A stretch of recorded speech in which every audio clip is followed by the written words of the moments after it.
Okay, so we're going to be recording this episode with my iPhone.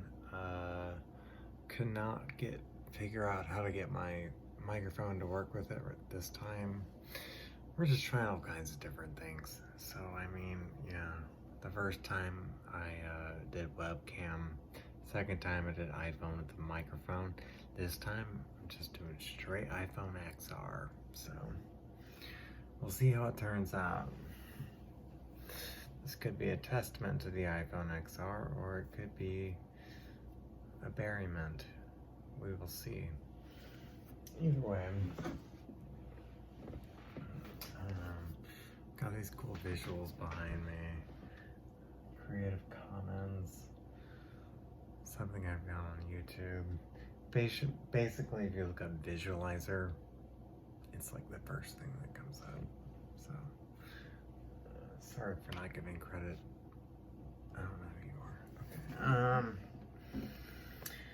So I decided to do something a little bit different today, in the sense that I have been doing Lifetime movies.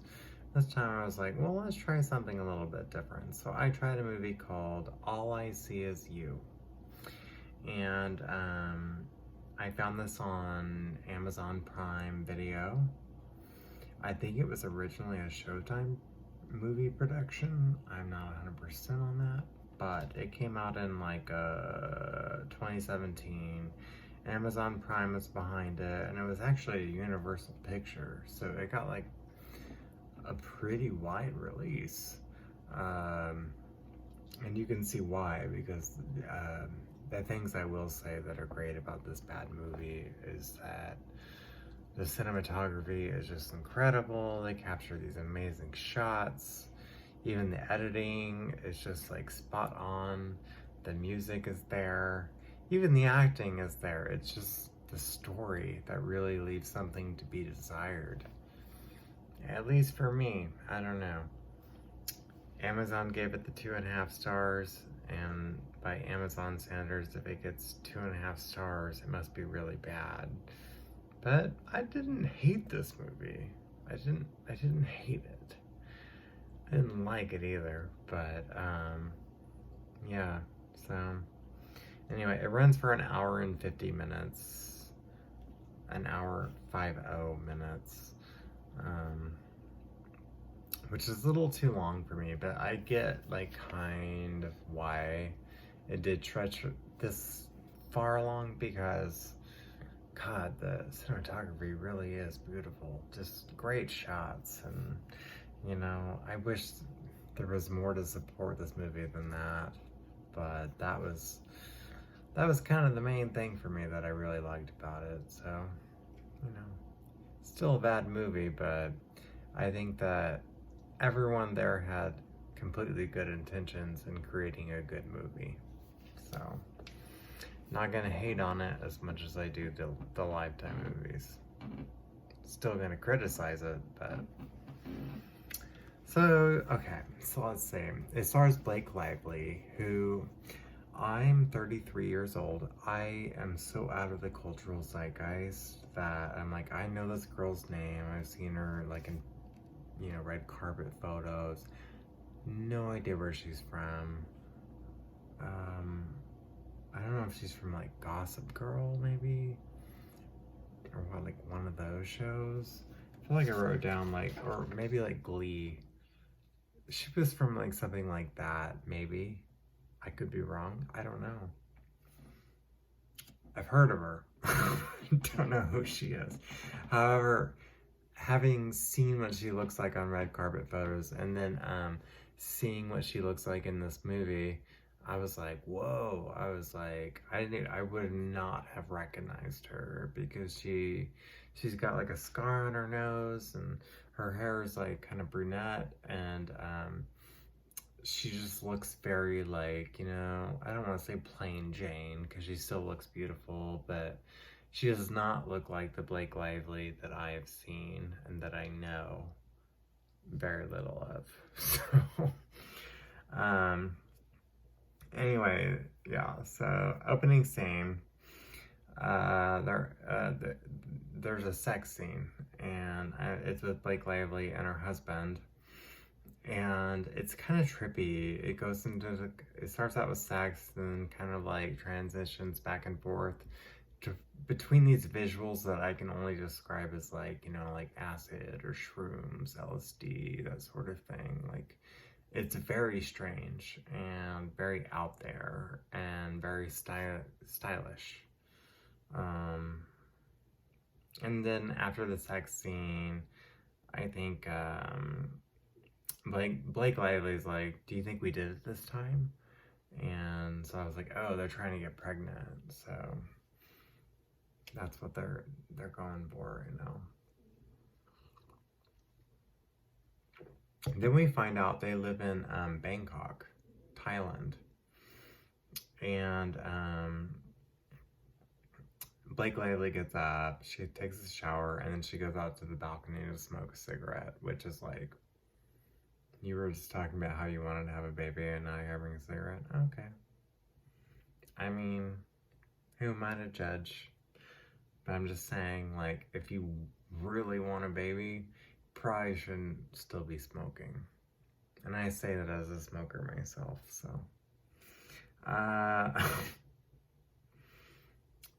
Yeah, so shower and cigarette, and then James is the name of the husband of Blake Lively, whose name is G, short for Gina in this movie, but they just call her G. And he kind of steps out on the terrace, and he's very sweet, and he's just kind of like, "Hey, just so you know, I quit, and I know you can too." Just kind of like giving her support, like, it's okay if you smoke, but I just want you to know, like, I quit it, you got it in you too, especially if we're trying to have a fucking baby, let's be honest. You better quit fucking smoking. It's just the right thing to do. So whatever, and then G, Blake Lively, has a phone call with her sister. They're like, "Love you, oh my gosh." And then they kind of talk about how, like, they've been thinking about mom and dad, which I think they don't really go into this any further, but I'm thinking that these two sisters are all they have left of one another, and then mom and dad are dead. That's pretty much all the information they give us. So it's kind of like they rely on one another to be there for each other because mom and dad are not in the picture. So.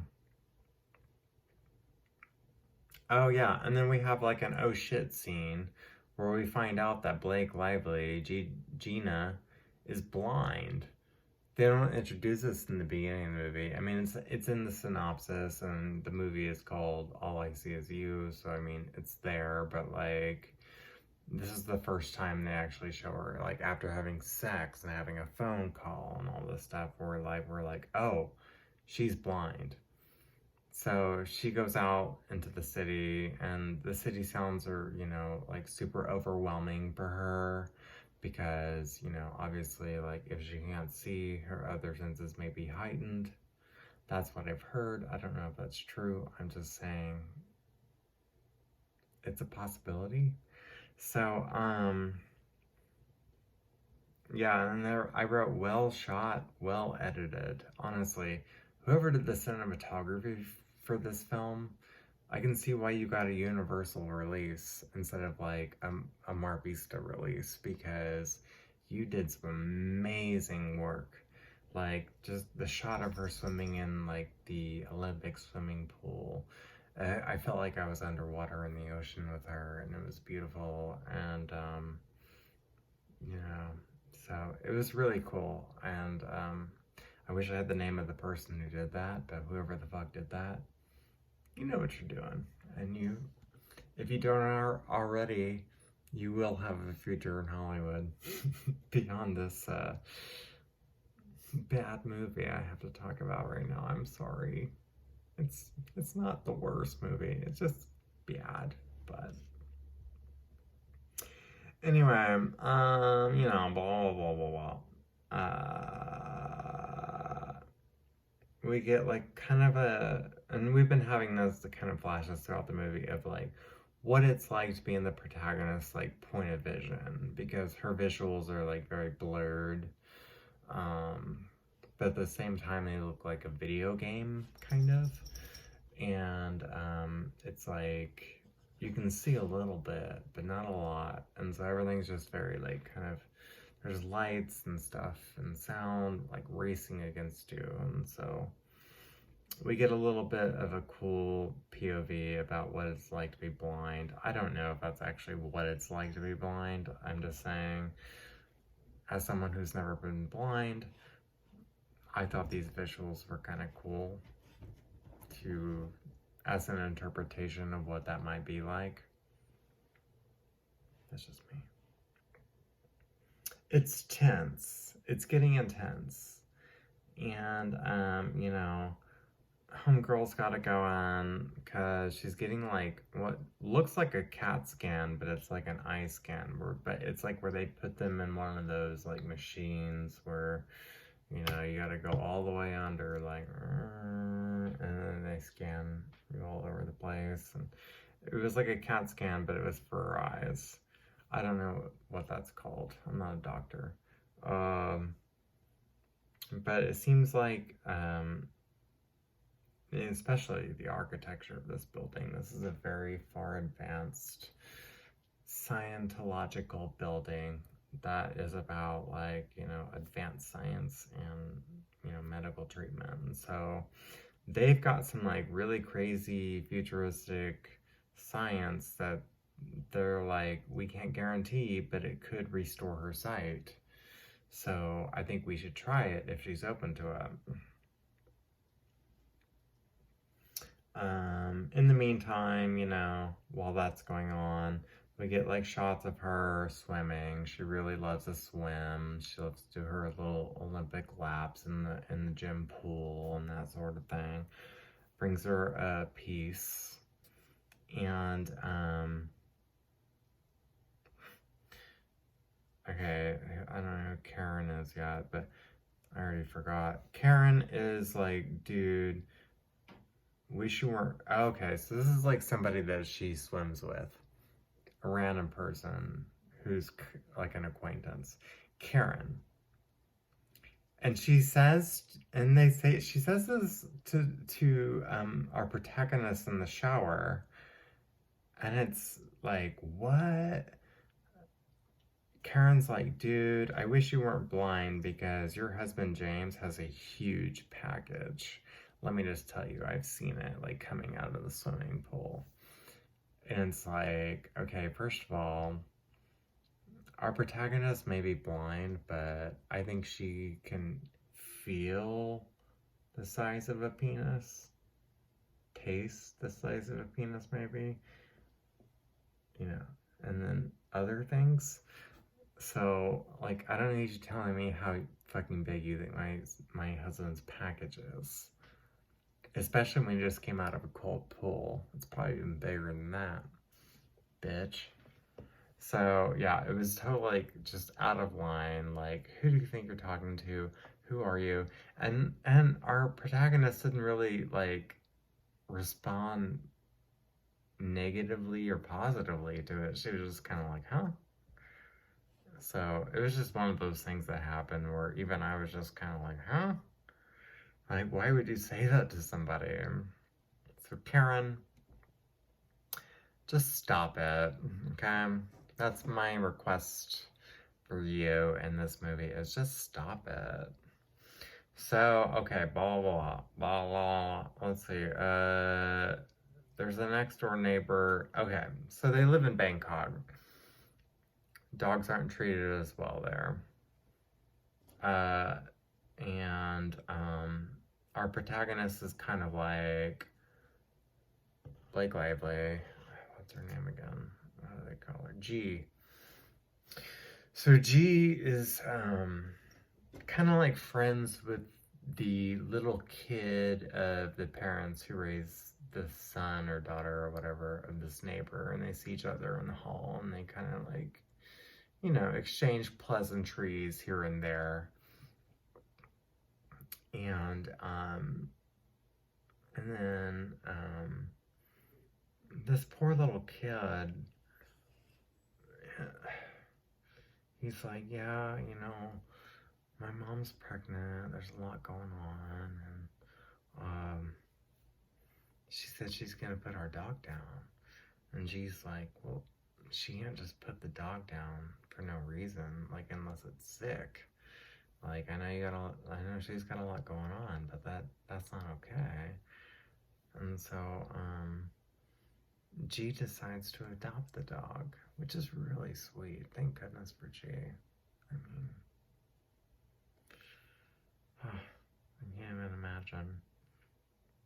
And it's like a really cute dog too. It's like, why would you ever put this dog down, honey?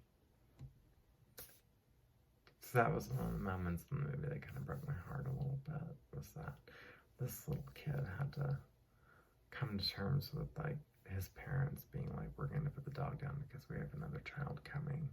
And then the next door neighbor coming in being like, I'll take care of the dog.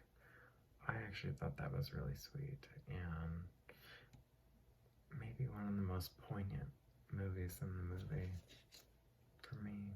Even though they just glossed right over it in the movie, I think it's important. So, you know, G adopts a dog. The husband, James, comes home, finds out. He's surprised, but also, like, okay with it. Like, he's a little hesitant at first, but then he's like, you know what? It's cool. Like, that's a really nice thing that you did, because nobody should put a dog down for no fucking reason. That's just not cool. And then he's like, let's go out dancing. So they go clubbing.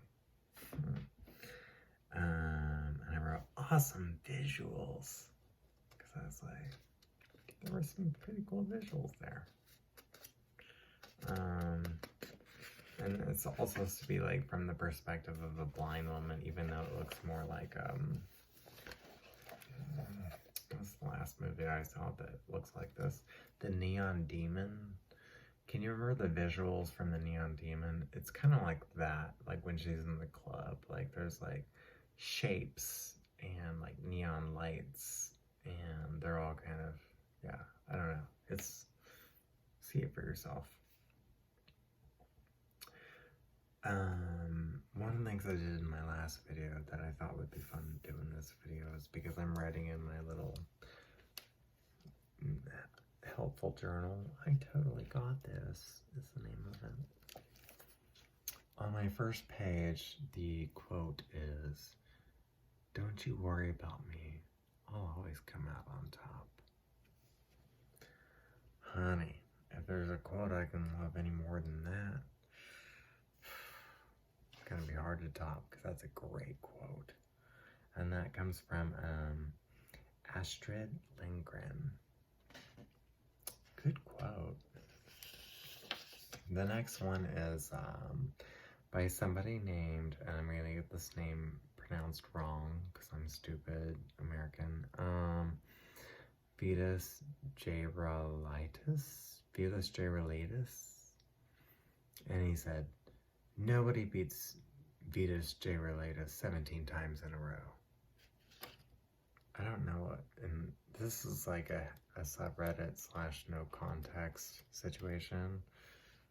I'm like, 17 times in a row? Well, honey, you got beat 16 times in a row, apparently. So I don't know how I'm supposed to feel about that quote. You're not doing so well if you lost 16 times. Maybe that's just me. Whatever. So James, the husband, okay, yeah, they're at the club, and G's like, I gotta go to the bathroom, and so she goes to the bathroom, and then like as she's coming out of the bathroom, James loses her while she's like trying to find him outside of the bathrooms.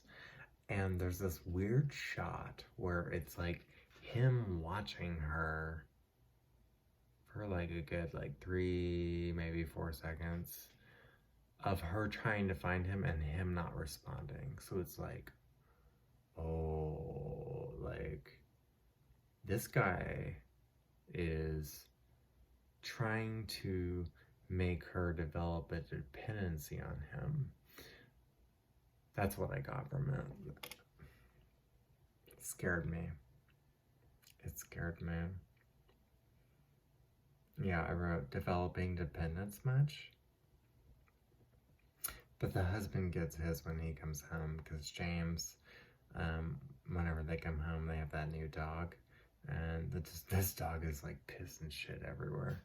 And so James comes home in like his nice like clipping shoes and steps in like piss and shit.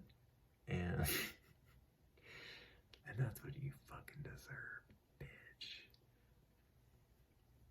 How dare you leave your blind wife wondering where you are in a club? That's so wrong. Ugh. Okay. Anyway, moving on. I get really upset about things sometimes, I'm sorry. But these are things that should be, people should be upset about. It's not okay to do that to somebody, ever. Blah, blah, blah, blah, blah. Okay, so they're back at like the fancy eye doctor in Thailand, and she's getting her eye surgery finally, and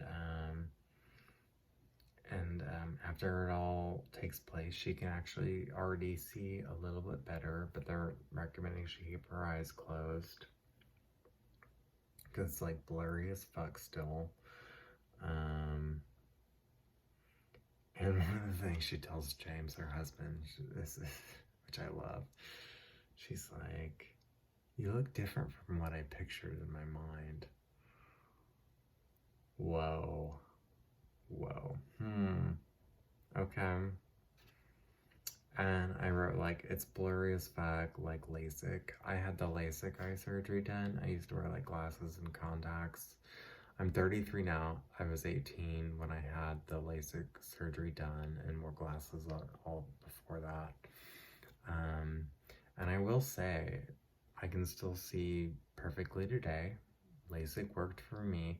However, they will warn you before you get that surgery done that you may see halos around lights after it's done. And they made it sound like it's gonna be like a, 3 to 4 week thing. No, it's kind of something that almost never goes away. At least for me, I still see, and I got a fucking LED light right here. I still see these halos that I never saw before prior to the LASIK. But I've lived with it so long that it doesn't bother me anymore and it seems natural. So I'm just letting you know that could be a thing that happens, but it's a thing you'll get used to. I just wish doctors would be more truthful about the fact that those halos may never go away completely, even if they diminish some. I don't think I would ever get LASIK done again because of that. And I'm glad I had it done, but I don't think I would have it done a second time because for fear that it would increase that halo effect around lights even more so. And I don't need that in my life right now. I got enough going on. Let me tell you, between therapy and dealing with HR at work and people being mean at work,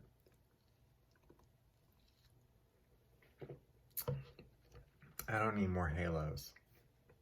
So, blah, blah, blah, blah, blah. Oh, and I wrote also, like, what do these people do? We don't ever really, as far as I recall, like, get an intimate view into their lives as far as professionals, the working world. What do you do? And especially, like, why are you so affluent? Because you have like this like amazing apartment in Thailand that's like you might as well be living in like the best of the best of Manhattan. It's that nice. So what do you people do for a living? I don't know. And then, okay, so whatever. Husband, wife, they go to a floating market and have fun. I don't know if it's called a floating market in Thailand. I'm thinking probably more of like Vietnam and Cambodia, but like it's that kind of vibe. The closest experience I've had to that is like Pike's Place Market in Seattle, where there's just like a ton of people and everyone's there for fish and flowers and pastries and like that sort of thing. And everyone's, like having a good time, even though it's like super crowded. And then our protagonist is starting to have doubts. She doesn't really know why. Um, Things just aren't how she pictured. She had ideas of things and how she pictured them and like her visual of them, which we see through this weird kind of like POV of like it's a blurry visual, but they just don't match up with like her memory or her thought process. And anyway, James is like, by the way, I got us tickets to Spain, so we're gonna go to the south of Spain, and then after that, we're gonna take a train to Barcelona and visit your sister. Yay! And then they have a sex scene, but it's weird because the scene kind of implies that James loses his erection during it, because all of a sudden he's like in the middle of having sex. It's just kind of like in his head, and she's like, "What's wrong? What can I do for you?" And he's just like, I don't think I can right now, And so I would imagine he lost his erection because he was in his head. So off to Spain. Gina is like, okay, so wait, James had told her that he got her and himself the exact same suite they stayed in during their honeymoon.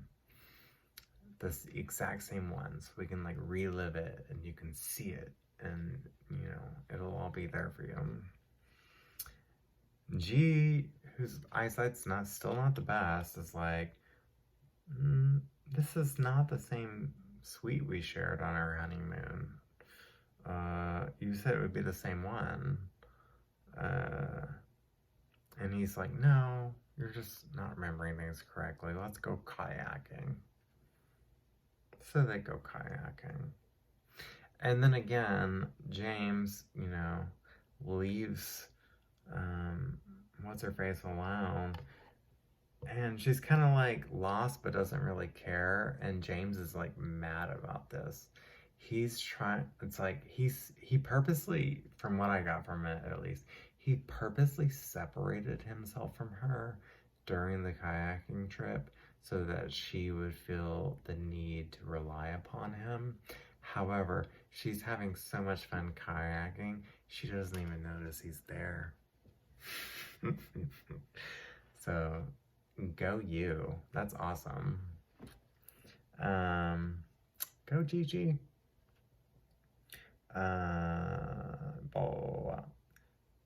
Okay, so then after that, they get drinks. So I'm assuming, James came and found her after he realized this plan's not working. Not gonna work.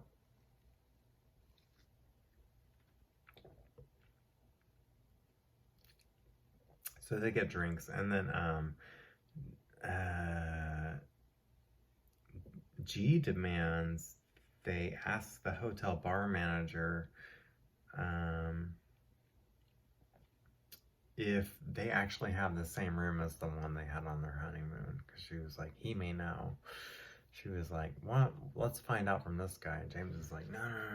And she's like, "Well, why not? Let's find out from this guy." And then that's when finally James coughs up the truth and it's like, okay, it's not the same room. I'm sorry. Like, he never said, like, I tried to get the same room. He just said, it's not the same one. I'm sorry. I thought that. I'm assuming he's just like, I didn't think you know. You can't see anything. Whatever. Okay, so next on my little but great hair. I have a quote from Robert Downey Jr., who I love. He says, I know very little about acting. I'm just an incredibly gifted faker. That's a quote I can get behind. I love me some Robert Downey. Always have ups and downs. He seems like a cool guy. And nobody's perfect, you know. Okay, so they're on the train to Barcelona from where they were staying in Spain prior to that. And she's like getting kinky on the train. She's like in the mood, like she wants to do something like kind of risque, you know. So she's like, I'm gonna put on a camcorder and film us, like, you know, fucking, and I'm gonna blindfold you. So she like blindfolds James with the top, like his own tie or something. And but then it gets weird because G starts asking James, like, so like, what do you jack off to, like, when I'm not around? And he's like, I think of you. And she's like, and that's it? And he's like, yeah. And he was like, well, what do you think about? And she was like, I think about mostly bodies and dicks. Which, I mean, I think that's true for most of us. Maybe that's just me. It's not that I'm not there with that other person. I'm thinking about their body and dick too, but I've got a lot of bodies and dicks running through the subconscious, so if I think about another body or dick at the same time, I don't think that's a problem. But this does not sit well with James, even though he's probably lying about what he thinks about when he masturbates, because he's a man, and let's be honest, us men think about some strange things.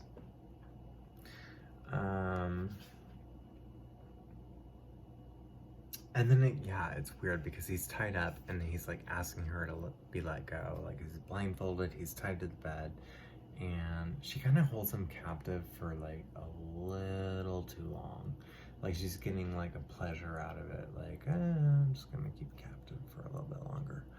But it's like he's freaking out, and she doesn't let it go on too long, but it's long enough to where it's like, this is getting a little bit scary now. Like, if you guys have a safe word, maybe use that safe word right now. I have a feeling these two are too naive to even have a safe word. So, whatever. Oh, I wrote 47 minutes because I'm like, this movie's long. How am I only 47 minutes with all this stuff happening and yet nothing happening at the same time? So whatever. We have the family reunion in Barcelona, and G reunites with her sister, and the husband of the sister, I guess her brother-in-law, he gets like really weird. I mean, he's an artist, I guess, and so like they're about to go out later on, but he's like getting full crazy. He gets naked and starts slapping himself with red paint. I mean, I've been there, but right now? Okay. And then he puts on like this like silver sequin dress meant for, like Michelle Pfeiffer or something. And not him, even though he's hot. This is not for him. And so the sister like kind of chastises her husband, like, what are you doing? Like, this is not the appropriate time for that. Like, you can do that, but like not now. I've got family in town, we're going out, and you're acting crazy. And it's just a very strange scene, which I actually really kind of enjoyed because it gave the movie a little bit more of like an entertaining edge of otherwise what's been very like slow and boring and kind of like, let's get to the point already. So I was like, I'm okay with the husband slapping red paint over his naked body and putting on a sequin dress. You know, finally something interesting happened. So so whatever, they go to the club, and it's a weird club, but I mean they're in Barcelona, so there's gonna be some weird stuff going on probably. G finds herself in this like weird fuck room where like people can stand around and watch these other two people who perform just fucking each other in the middle of the room, and it's all like neon lights and stuff, and it feels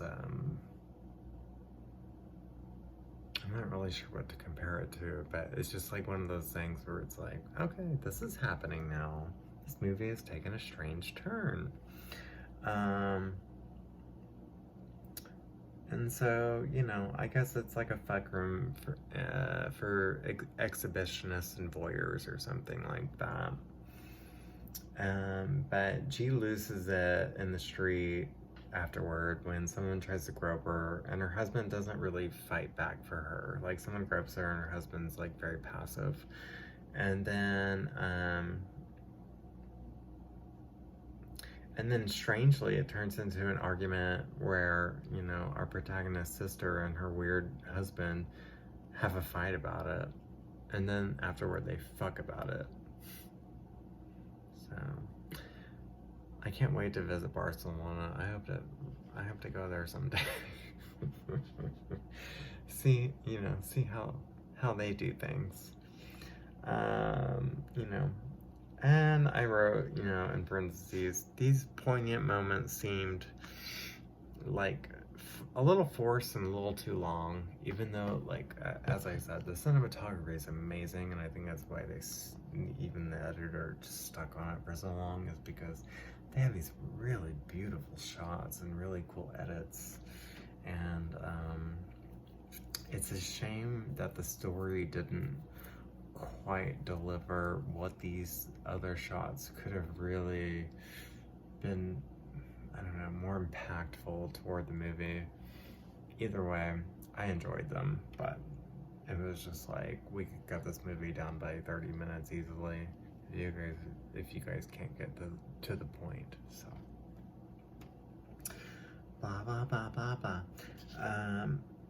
Gina and James' relationship continually feels strained. It's been that way through the entire movie. They've been strained the whole time.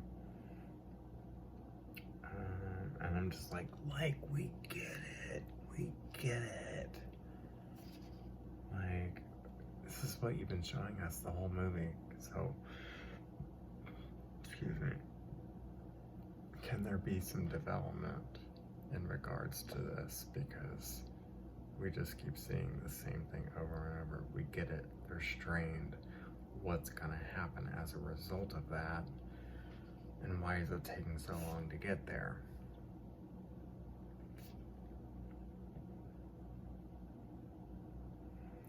Move on. Okay, so James goes to the doctor, finds out he's infertile. Can't have kids. Been trying to have kids. Can't have kids. So, you know, at this point, Blake Lively goes full blonde. And actually it looks like Blake Lively again, kind of.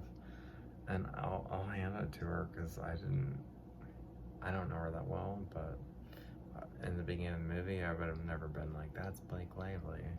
So, anyway, now that she's blonde, I'm like, okay, that's Blake Lively.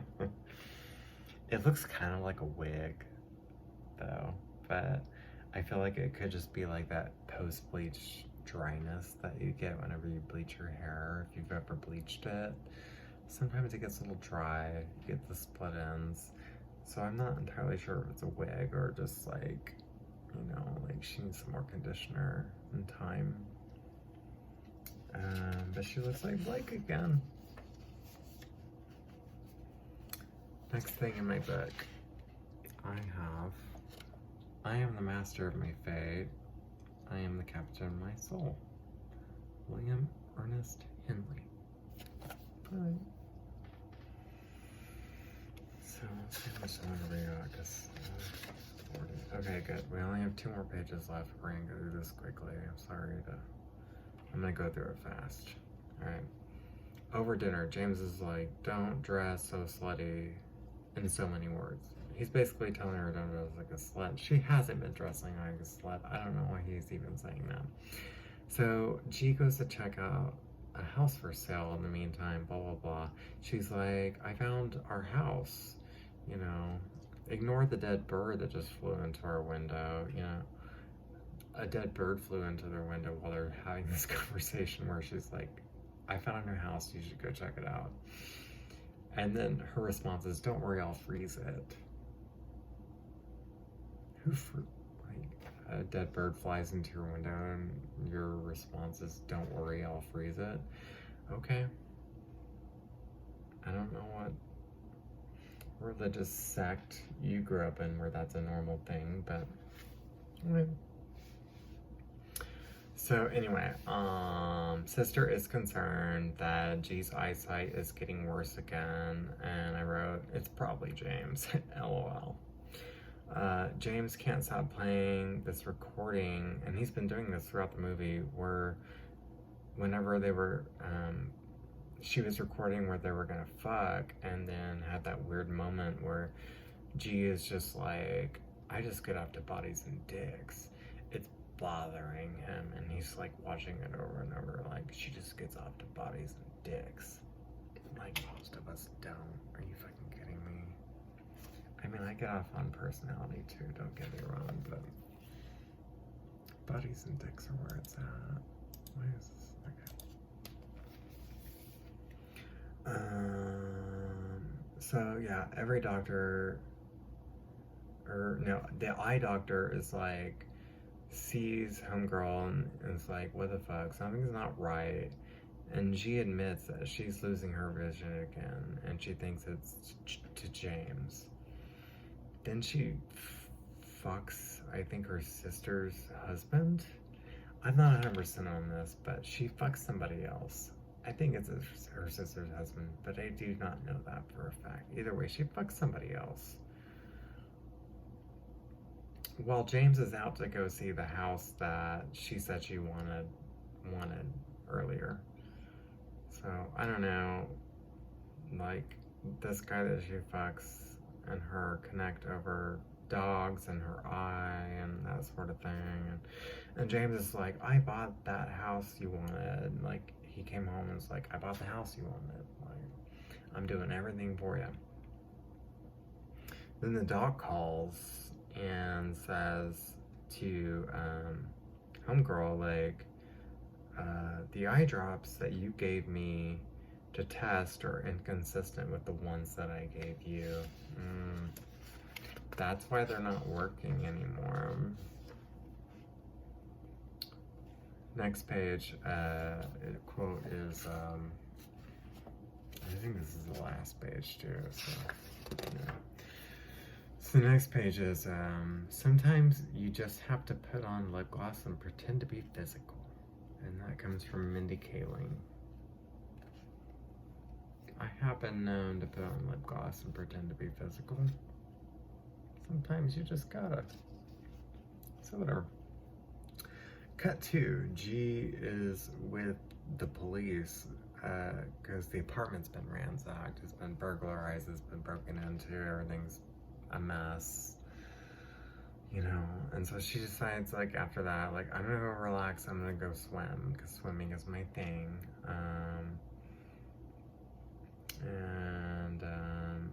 David's like, I've been trying to call you, something's going on. I don't know who's dead. Whatever. Gigi tells James that she's pregnant, and then James leaves. Because James knows, although Gigi doesn't, that James is infertile. So I guess maybe she fucked David. Who's David? I guess David's the other guy. I don't know if it's their sister's husband or just some other guy. I was kind of fast forwarding a little bit through this movie because I was just like, oh my god, just get to the point. It was too long. Too long. So whatever, like, G is at home trying to hang like a baby chandelier above the crib. James is there and, you know, kind of assists her in helping her hang it, even though she's kind of resistant. And she's like, let me help you. So, James still hasn't revealed that he's infertile, so it's awkward because he's like, I know you're pregnant, but he's like, in his head, he's like, but it's not with my baby, bitch. Not with mine. Yeah, so then we get like scene of James with eye drops in old house ? Then he goes to the new house. So I'm assuming this is like us seeing James messing with her eye medication. Then I wrote, ... Weird note. James reads as we transition into a play / concert / theater thing that's happening. And the little girl from the beginning of the movie who plays guitar, I think she's like the next door neighbor's girl, who plays guitar to a sweet song they originally wrote. This was the neighbor's little girl, and it was a good song. And James is actually moved by this song that they had written, that G and this neighbor girl written together. And this is the same girl where she saved the dog from because her parents didn't want it. And yeah, it's a really good song actually. And James is moved, but then he storms out like before the song is over, so must have moved him a little too hard. And then we get a flashback to what I think is a flashback to Gina in the car accident with James, where she dies but sees herself to live for her baby being reborn. The end. Yeah, that's the end. So it's like, I read some stuff on Google where people explain it better. I'm just gonna give it to you the way I saw it. I mean, I could sit here and try to interpret this movie all day, but I don't think it was interesting enough to continue trying to find the answer. And there were answers on IMDb and stuff like that of people who were explaining it, and if you want the explanation, go for it. But I'm just giving you what was shown and the interpretations that I had of it in a very minute form.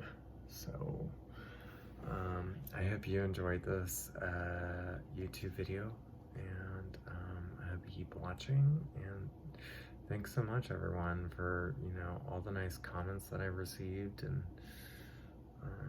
you know, I'm just sharing my stupid love with anyone who enjoys it. So if you like it, great, and if you don't, that's okay too. So thank you.